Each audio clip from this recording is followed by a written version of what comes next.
4 deadly attacks in just over a week, including a massive suicide car bombing in Kabul that killed 150 people, prompted the Afghan government to call for a national day of mourning. The Taliban said it was behind the 2 attacks in Kabul. Afghanistan was on the agenda as President Donald Trump met with members of the UN Security Council Monday. Innocent people are being killed left and right, bombing in the middle of children, in the middle of families, bombing, killing all over Afghanistan. So we don't want to talk with the Taliban.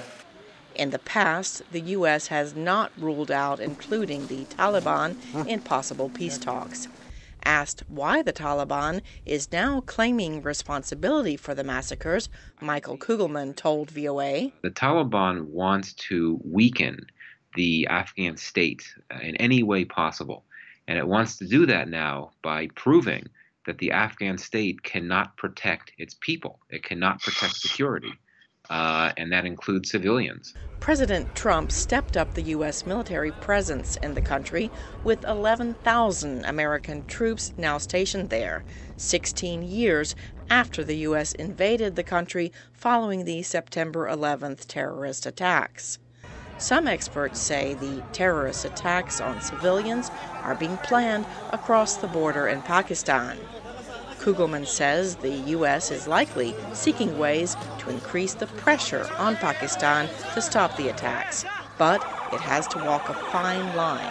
I do not think the U.S. will declare Pakistan as a state sponsor of terror. That would be a very dramatic pressure point that would not only probably not work, but it would probably mean that Pakistan would retaliate by closing down supply lines on its soil used by NATO forces to access Afghanistan.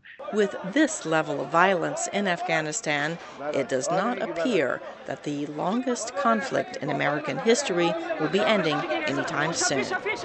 Cindy Saine, VOA News, the State Department.